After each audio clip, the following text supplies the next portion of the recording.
All right, it is now 3:40, and that means it is time for Before the Four. Hello, everyone. It is digital host A.J. Wuest welcoming you back to Tuesday's version of Before the Four. Of course, the live stream where I go through some of 48's top news stories and then some before our 4 o'clock newscast. I say it every day wherever you're watching Before the Four today, whether it's on Facebook, YouTube, or the 48 Now live stream. As always, thank you so much for watching and spending just a bit of your Tuesday afternoon here. Now we are going to jump into a bit of breaking news, and let's begin in Lauderdale County, where earlier today the sheriff's office confirmed that 29 dogs were taken from the same address where over 80 dogs were seized a year ago.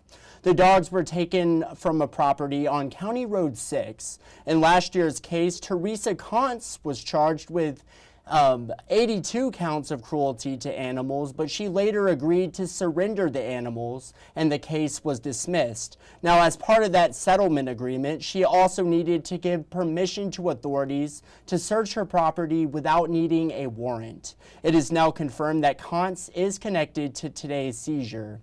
Florence Lauderdale Animal Services announced on Facebook that it will be closed for the rest of today due to a, quote, large intake of dogs, unquote. The shelter will reopen tomorrow, and 48's Aria Pons will have more on this situation coming up in our evening newscasts. But now moving over to Morgan County, where today we also learned that a jailer was arrested as part of an ongoing illegal jail contraband investigation.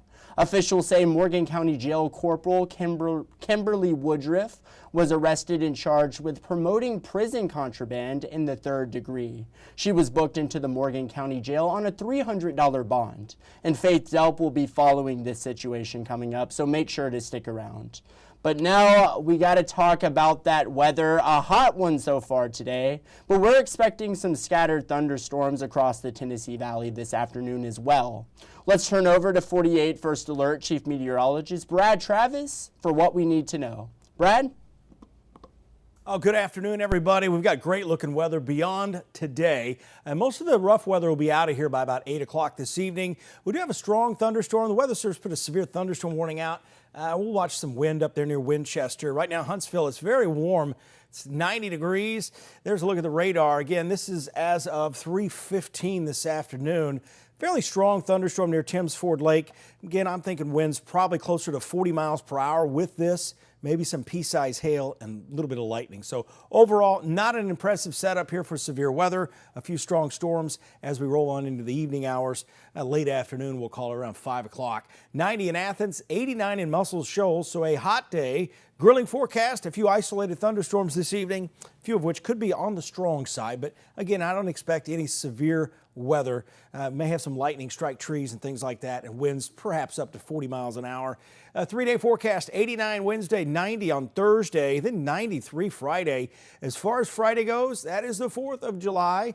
And it's looking really, really good. So looking in the rearview mirror at all that rain we've had, if you guys have had big 4th of July plans, I bet you've been concerned about it. But right now, we're just looking at an isolated storm could pop up. But right now, that chance is less than 20%. I don't see much happening for fireworks time. It's going to be comfortable. Temperatures may actually be in the mid-70s in some areas. It's going to be on the dry side. So again, we'll take a look at your 10-day forecast coming up at 4, 5, and 6. And you guys all surely know the drill now. For 48 First Alert Weather Extra going on tonight at 9:30. First Alert Chief Meteorologist Brad Travis, he'll be back here in the CTV Center and he'll be giving you all the latest that he is seeing on the radar. So you're just not going to want to miss it. But now to a story we first brought you yesterday. A Huntsville man is now behind bars in Kentucky after traveling to the Bluegrass State to meet up with who he thought were two 14-year-old girls. When he arrived, however, he learned it was a decoy. That decoy, who goes by the name Wild Man, recorded on video the entire encounter. 48's Faith Delp reports. When Miles arrived at the meetup spot, he was met with a grown man with a camera. That man had been behind this sting operation for the past month. This is video of the 40-minute interaction between Miles and Wild Man. Wild Man is who made the video and conducted this operation. He wants to keep his full name anonymous. Miles admitted in this video to knowing he was asking underage girls for sexual photos and sending sexual messages. Miles even had his 7-year-old daughter send the decoys a voice message. So he had discussed it with his 7-year-old child. Honestly, the safety of the child that's around him first and foremost. And then after that, of course, it's bringing a lot to the situation. That way it's not going to happen again, hopefully.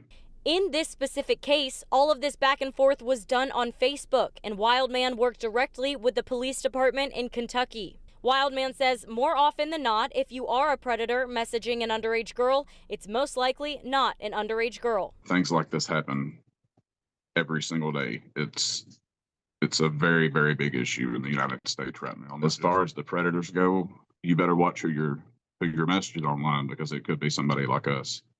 Good chance it probably is. I reached out to the circuit court clerk in Kentucky, who told me Miles went before a judge this afternoon. The last time we checked, Miles remains in the Casey County Jail on a $50,000 bond. Reporting in Huntsville, Faith Delp 48 News on your side. Now, coming up after the break, homelessness continues to rise here in Alabama. Speaking with a local shelter on how they're handling the growing number of people, and details on a Florence shooting and what law enforcement is doing to help prevent situations like that moving forward. It's all ahead. I'll see you all in 1 minute.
All right, well, hello and welcome back to Before the Four. We're now heading out to Decatur with the story in case you missed it. Homeless rates continue to climb here in the Yellowhammer State.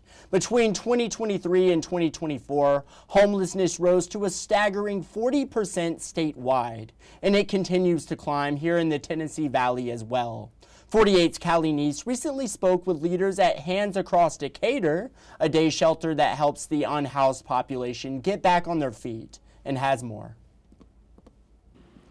Hands Across Decatur is a day shelter where homeless people can go for a hot meal or help finding a job. But leaders here tell me that the demand for help here grows each and every day.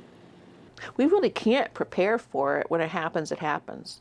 And we just kind of, struggle and get there. Sue Terrell is the executive director here at Hands Across Decatur, and she told me there has been a spike in foot traffic lately. Normally we feed about 40 people a day. Those are normal a day, normal. With one day last week, we fed 72 people in one day. The U.S. Department of Housing and Urban Development reports that homelessness grew by 39.3% from 2023 to 2024. Terrell told me that last year alone, they served over 300 homeless people, and she believes that this spike may be because of eviction rates. It's horrible. The rent is going up and the income stays the same. It's stagnant up. It used to be, we might get 1 or 2 calls, maybe 3 calls a year asking for rent. I had 5 calls this morning before 7 o'clock asking for help with rent. We don't have the funds for that. Terrell told me she believes it's time for the city to step in. And I think our city officials need to take the blinders off and look in front of them. I reached out to the Morgan County Sheriff's Office for more information on eviction rates here in Morgan County, and I'm still waiting to hear back. Reporting in Decatur, Callie Neese, 48 News, on your side. And now in Florence, where city leaders are looking to increase safety after a man was injured and another arrested in an overnight shooting over the weekend. 48's Aria Pons with the story. This is the scene on Court Street from that shooting. Florence police officer Joshua Mesa says one person was shot in the ankle but is not pressing charges and refused medical attention. He says patrol officers heard the gunshot and found one shell casing. We have officers down there, especially during the time that the bar crowd is active. We've had details where we've specifically assigned officers to spend their time down there to patrol the area and make sure that everybody is safe. The city of Florence has also decided to install several new cameras along Court Street. Leaders say they will help deter crime and keep the public safe. Yeah, the downtown cameras will be really helpful in deterring anything like this happening, but also it'll help us with our investigation later on. So if another incident like this were to happen on a grander scale, we can use those cameras to investigate. Councilmember Jackie Hendricks says he wants to step up safety measures as well. Hendricks says the city council can take a few steps to solve it if the small businesses ultimately cannot. They can shut them down at midnight. They can check to see that the businesses are following the 49-51 alcohol to food sale ratio that's required, and more. For now, though, officers say if you find yourself in trouble, please call 911. Yeah, if you see a fight or if you're about to be in a fight, it's really important to call the police department rather than trying to take matters into your own hands. That's how people get hurt. The Florence police chief has reached out to city council members and will assign a representative from FPD to go around to downtown businesses to help formulate plans to increase safety measures. Reporting in Florence, Aria Pons, 48 on your side. Well, now let's take a look at the stories you're just not going to want to miss coming up in our evening newscast. Today is July 1st, which means it's the start of a new fiscal year. New laws are now in place statewide, including paid parental leave for state educators. 48's Callie Neese will have what that entails coming up. And also the big one beautiful bill passed the Senate late last night and now heads to the House. Get all the latest details coming up, and these are just a few of the stories you're just not going to want to miss coming up in our evening newscast. And that is right, it is time for Facebook fun. Our 48 Facebook question of the day: what's the most adventurous meal you've ever eaten? And let me tell you, when I saw some of y'all's comments on today's 48 Facebook question of the day, a lot of you are a lot more adventurous than I am, and I thought I was pretty adventurous. But let's see what you all had to say. What is the most adventurous meal you've ever eaten? And let's see. It looks like someone had fried tarantulas. That would be Elaine Ziegler, and here is a photo of them. You can kind of see right there. Yes, we'll circle back to that, but very crazy there. Rocky Mountain oysters from Shane Kirby. I've had some fried oysters, have not tried the raw oysters. Holy crap. Fried pork brain. That was from Zeta. I don't know. I don't know if I am adventurous enough to eat some brains of any sort. Sandra said some rattlesnake. That reminds me of the Water Boy, that one scene when they were, I think it was a snake that they were eating. Now, this is something I have tried. Alligator, that's what Amber Patterson said. I've had some gator bites. Gotta love those gator bites. They're just so good. Now, that's something I will eat. Chris said octopus, raw octopus.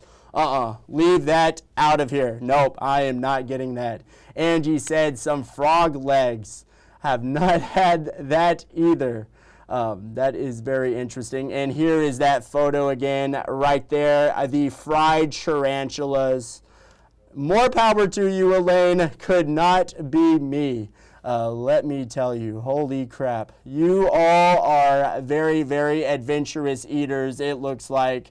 I think, honestly, the most adventurous meal I've ever had is probably the gator bites. And honestly, they tasted a lot like chicken. Got some fried gator bites, but I'm not trying those pork brains or those frog legs, I don't think. I'm going to leave that to you guys commenting at home.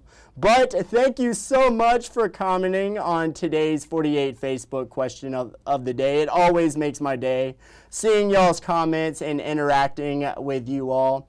That is just about it for today's Before the Four, but thank you all for sticking around this fine Tuesday afternoon. I hope you all have a great night. Enjoy tonight's evening newscast, and as always, thank you so much for watching. You all have a great night.